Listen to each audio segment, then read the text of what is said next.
ظله يوم لا ظل إلا ظله الإمام العادل وشاب نشأ في عبادة الله وقلبه معلق بالمساجد۔ آج ہم جس حدیث پاک کی طرف بڑھ رہے ہیں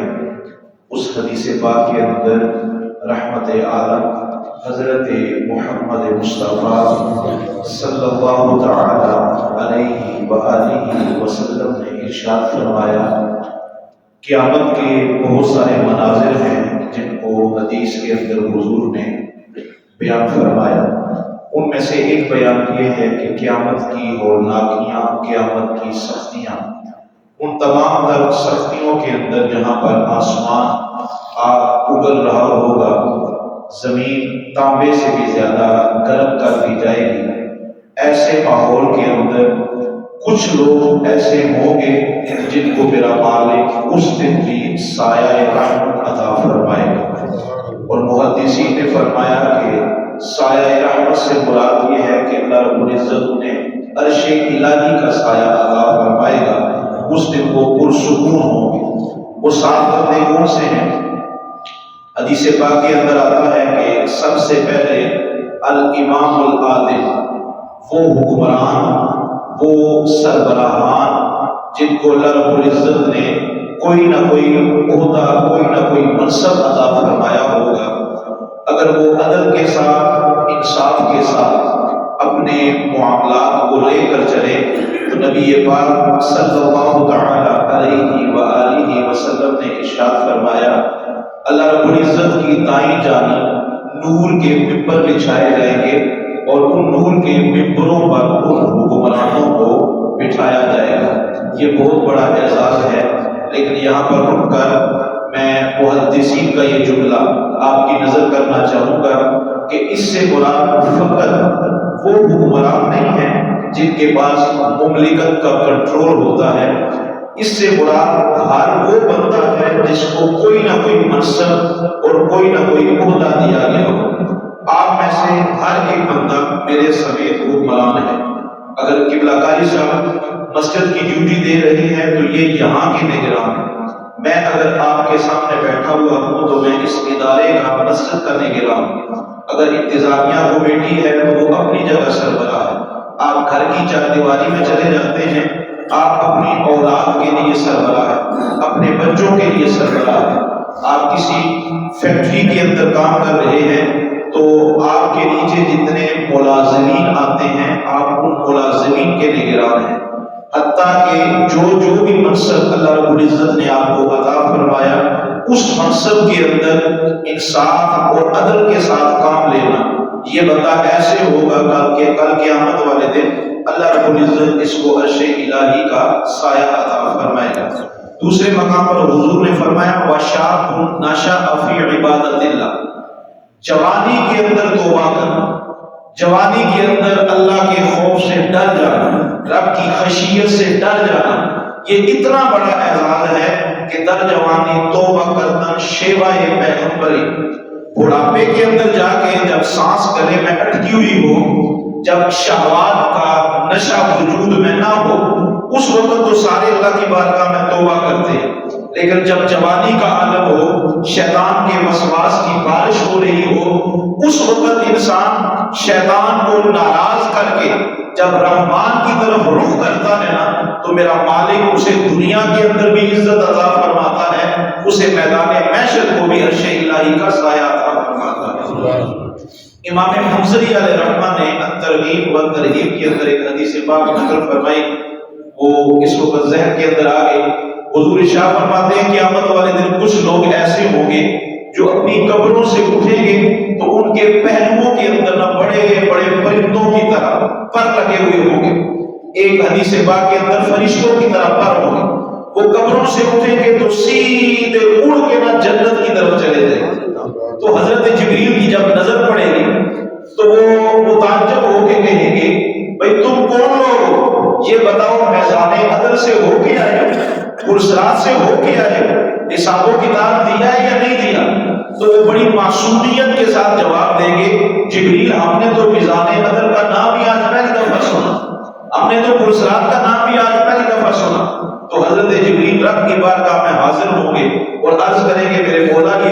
تیرے قدسی صفات لوگ قبروں سے اٹھے، نہ پرسرات کی طرف گئے، نہ میزان عدل کی طرف گئے، سیدھے جنت کی طرف جا رہے ہیں، تو رب کائنات فرمائے گا جبریل کی ایک ہی خوبی تھی اور بڑے مزے والی خوبی تھی،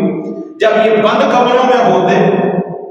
انسان کی فطرت کا تقاضا یہ ہے یا اس کے تخیل کا تقاضا یہ ہوتا ہے، اسے کوئی آنکھ دیکھ رہی ہو تو وہ گناہ نہیں کرتا، میرا باپ مجھے دیکھ رہا ہے، میری ماں دیکھ رہی ہے، میرے اساتذہ دیکھ رہے ہیں، لیکن جب وہ اکیلا ہوتا ہے تو شیطان وسوسے ڈالتا ہے تو وہ گناہ کے لیے آمادہ ہو جاتا ہے۔ حضور فرماتے ہیں کہ یہ بند قبروں میں بھی ہوتے تھے نا تو شیطان آ کے وسوسے ڈالتا تھا کہ آج تمہیں تمہارا باپ نہیں دیکھ رہا، تمہاری ماں نہیں دیکھ رہی، کوئی بڑا وڈیرا، کوئی رشتہ دار، کوئی اہل محلے کا بندہ تمہیں نہیں دیکھ رہا، گناہ کی طاقت بھی رکھتے ہو، گناہ دہلیز پر موجود بھی ہے، تو گناہ کرتے کیوں نہیں ہو؟ تو اس وقت میری بارگاہ میں ہاتھ جوڑ کے نا آنکھیں بند کر کے عرض کیا کرتے تھے، مولا ہمیں کوئی اور دیکھے نہ دیکھے، ہمیں اتنا یقین ہے کہ ہمیں محمد عربی کا رب دیکھ رہا۔ یہ جو جذبہ تھا نا ان کے اندر کہ یہ غیب پر ایمان لاتے تھے، اس عمل کی وجہ سے آج رب نے ان کو بغیر حساب و کتاب کے مصطفیٰ کی جنت عطا فرما دی۔ تیسرے مقام پر نبی پاک صلی اللہ تعالی علیہ وآلہ وسلم نے فرمایا، وہ بندہ رجل کان قلبہ معلق بالمساجد، جس کا دل ہر وقت خانہ خدا کے ساتھ، مسجد کے ساتھ لٹکا رہے۔ یہ دل کا مسجد کے ساتھ لٹک جانا، اس کا کیا معنی ہے؟ اس کا معنی یہ ہے کہ ایک نماز پڑھ کے چلا گیا، دوسری نماز کے لیے بےتاب رہے، مولا صبح بھی جماعت کی توفیق دی ہے، ظہر کے وقت بھی جماعت کی توفیق دینا، ظہر کی پڑھ کے چلا گیا، عصر کے لیے بھی دعا کرنا، مولا 2 دفعہ اپنی رحمت عطا کی ہے، اب تیسری دفعہ دامن خالی نہ رہنے دینا، عصر کی توفیق بھی عطا فرما۔ اور آج دور حاضر کے اندر بڑے دکھ کے ساتھ یہ جملہ ہم کہنے لگے ہیں، سنتے بھی ہیں، دیکھتے بھی ہیں کہ جس جگہ سے ہمیں شریعت نے روکا تھا کہ ہمیشہ دیر سے جاؤ اور جلدی لوٹ کے آؤ، وہ جگہ کون سی ہے؟ بازار ہے، کیونکہ وہاں پر شیاطین کے ڈیرے ہوتے ہیں، تھوڑے وقت کے لیے جاؤ، بس اپنا کام سمیٹ لو اور گھروں کو واپس آؤ۔ اور حضور نے فرمایا کہ مسجد تو اسلام کا قلعہ ہے، شیطان سے اگر محفوظ ہونا ہے تو خانہ خدا کے اندر آ جاؤ، اور یہاں جلدی آؤ اور لیٹ جاؤ۔ لیکن دور حاضر کے اندر ہم دیکھتے ہیں کہ بس نماز پڑھی اور بھاگنے والا کام کیا، تو بات کیا چلے اللہ پاک نماز کی توفیق دے دے، یہ بھی توفیق الہی ہے۔ چوتھے مقام پر نبی پاک صلی اللہ تعالی علیہ وآلہ وسلم نے فرمایا، چوتھا وہ بندہ ہے جو کسی سے محبت کرتا ہے تو محض اللہ کی رضا کے لیے محبت کرتا ہے، کوئی دنیاوی لالچ نہیں ہے، کوئی دنیاوی مقصد نہیں ہے، صرف اس لیے پسند کرتا ہے کہ یہ اللہ کا نیک بندہ ہے۔ تو حضور نے فرمایا کہ اس عمل کی بدولت صرف محبت کرنے والے کو بھی اللہ پاک کل قیامت والے دن عرش الہی کا سایہ عطا فرمائے گا۔ اس کے متعلق حدیث پاک کے اندر بڑی باتیں آتی ہیں۔ حضرت موسیٰ علیہ السلام رب کی بارگاہ میں ہمیشہ گڑ گڑا کے دعا کیا کرتے، وہ اپنے لیے کچھ اور مانگے نہ مانگے یہ ضرور دعا کیا کرتے تھے، مولا آج مجھے اس بندے سے ضرور ملوانا جس سے تو بڑا پیار کرتا ہے۔ تو اللہ پاک پوچھتا کہ موسیٰ اس چاہت کی وجہ کیا ہے؟ تو حضرت موسیٰ عرض کرتے کہ میرے مولا میرا جی چاہتا ہے میں ایسے بندوں سے ملاقات کیا کروں جو تجھے پسند ہیں اور وہ تجھ سے پیار کرتے ہیں اور تو اپنے بندوں سے پیار کرتا ہے۔ اگلا جملہ، تنہائی کے اندر اللہ کو یاد کرنا اور توبہ کرنا۔ تنہائی کے اندر اکیلے بیٹھ کر، غالباً کسی اور درس حدیث کے اندر یا جمعہ المبارک کی نشست پر میں نے یہ حدیث پاک سنائی تھی کہ وہ بندہ جو رات کے پچھلے پہر اٹھ کے اللہ کی بارگاہ میں آہوزاری کرتا ہے، جب یہ بندہ مصلی پر بیٹھ جاتا ہے نا تو رب کائنات فرشتوں کو مخاطب کرتا ہے۔ بندہ ذرا اپنا ناز تو دیکھے، اپنا مقام دیکھے، اپنا سٹیٹس دیکھے، اپنا شرف دیکھے کہ آج رب کی کچہری میں مجھ گناہگار کا تذکرہ چھڑا ہوا ہے۔ اللہ پاک فرشتوں کو بلاتا ہے اور بلا کے کہتا ہے ذرا کھولو نا آسمان کی کھڑکیاں اور دیکھو نا فرش زمین پر رات کا پچھلا پہر ہے اور میرا بندہ وضو کر کے مصلی پر میری بارگاہ میں بیٹھ کے سجدہ ریز ہو کے آنسوؤں کا خراج پیش کر رہا ہے۔ تو فرشتے جب آتے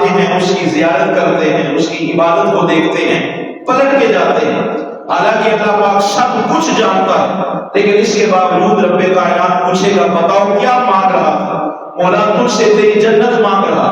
تجھ سے تیری رضا مانگ رہا، تجھ سے تیری خوشنودی مانگ رہا تھا۔ تو رب کائنات فرماتا ہے گواہ ہو جاؤ، اس کی دعا کو ہم نے قبول کیا، ہم نے اسے اپنی رضا بھی عطا فرمائی، اپنی خوشنودی بھی عطا فرما دی۔ بہت سارے اعمال پر یہ تنہائی کے اندر بیٹھ کے رب کی بارگاہ میں رونا بڑا حاوی ہے۔ آخری مقام پر نبی پاک صلی اللہ تعالی علیہ وآلہ وسلم نے فرمایا کہ ذات منصب ورجل دعته امرأة ذات حسب وجمال فقال انی اخاف اللہ۔ حضور نے ارشاد فرمایا کہ جس کو کوئی منصب والی عورت، کوئی حسین و جمیل عورت دعوت گناہ دیتی ہے اور وہ صرف اتنا کہہ کے بھاگ جاتا ہے کہ بھائی پیچھے ہٹ جا، میں تو اللہ کا بندہ ہوں، میں رب سے ڈرنے والا ہوں۔ جب سورہ یوسف چل رہی تھی تو اس مقام پر میں نے جمعۃ المبارک پر یہ بات آپ کو سنائی کہ اب تو ہے ہم حضرت زلیخا ہی کہیں گے، چونکہ آپ حضرت یوسف علیہ السلام کے عقد میں آئی۔ تو جب آپ نے 7 دروازوں کو بند کر دیا، حضرت یوسف علیہ السلام کو سامنے بٹھایا، تو جب ارادہ گناہ کیا نا تو اس وقت کمرے کے کونے کے اندر اس کا بت پڑا ہوا تھا، تو اس نے ایک چادر لی اور چادر لے کر نہ بت کے اوپر ڈال دی۔ تو حضرت یوسف نے کہا تم نے یہ کیا کیا؟ تو اس نے کہا کہ مجھے شرم آتی ہے کہ میرا رب مجھے دیکھ رہا ہے۔ تو حضرت یوسف علیہ السلام نے تاریخی جملہ اس موقع پر ارشاد فرمایا، آپ نے فرمایا کہ تیرا یہ خدا جو تیرے ہاتھوں کا بنا ہوا ہے تو اس سے اتنا حیا کر رہی ہے، اور میرا وہ رب جو کائنات کے ذرے ذرے کو دیکھ رہا ہے، کیا یوسف کا حق نہیں بنتا ہے کہ میں اس خدا کا خوف اور اس خدا کا ڈر کروں؟ یہ جذبہ انسان کو اللہ کا قرب اور نکاح مصطفیٰ صلی اللہ تعالی علیہ وآلہ وسلم کے قریب کرتا ہے۔ آخری عمل حضور نے فرمایا کہ وہ بندہ جو رب کی بارگاہ میں صدقہ دیتا ہے اور خفیہ صدقہ دیتا ہے، اعلانیہ صدقہ کرنا بھی جائز ہے اگر مقصد یہ ہو کہ لوگوں کو ترغیب دینا، لوگوں کو رغبت دینا، تاکہ میرا یہ عمل دے کر باقیوں کو بھی شوق پیدا ہو۔ اگر اعلانیہ صدقہ کیا جائے پھر بھی جائز ہے، لیکن نبی پاک صلی اللہ تعالی علیہ وآلہ وسلم نے خفیہ صدقہ کرنے کو زیادہ ترجیح عطا فرمائی۔ اور سنن ابن ابی داؤد کے اندر حدیث پاک ہے، سرکار نے فرمایا کہ ایک وہ بندہ جو مشرق سے لے کر مغرب تک سفر کرتا ہے اور شمال سے لے کر جنوب تک سفر کرتا ہے، اور زمین کا کوئی چپا ایسا نہیں ہے جہاں پر اس نے سجدہ نہ دیا۔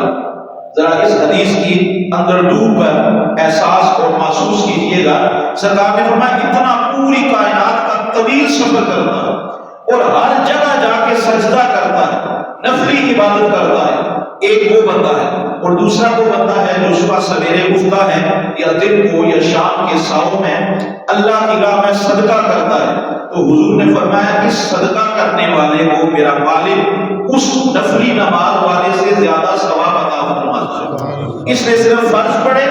اور نہ ہی خدا میں صدقہ کیا، اس نے نفلی عبادت کی۔ اب بظاہر دیکھا جائے تو محنت اس کی زیادہ ہے، لیکن شریعت اس چیز کو دیکھتی ہے اس نے جو کچھ کمایا ہے اپنی ذات کے لیے کمایا ہے، اس نے جو کچھ دیا ہے مخلوق خدا کی بہتری کے لیے دیا ہے۔ تو جو دوسروں کا فائدہ سوچتا ہے اللہ رب العزت اسے زیادہ پسند فرماتا ہے۔ مالک کی بارگاہ میں دعا ہے اللہ رب العزت ہمیں ستھرے اعمال کرنے کی توفیق عطا فرمائے۔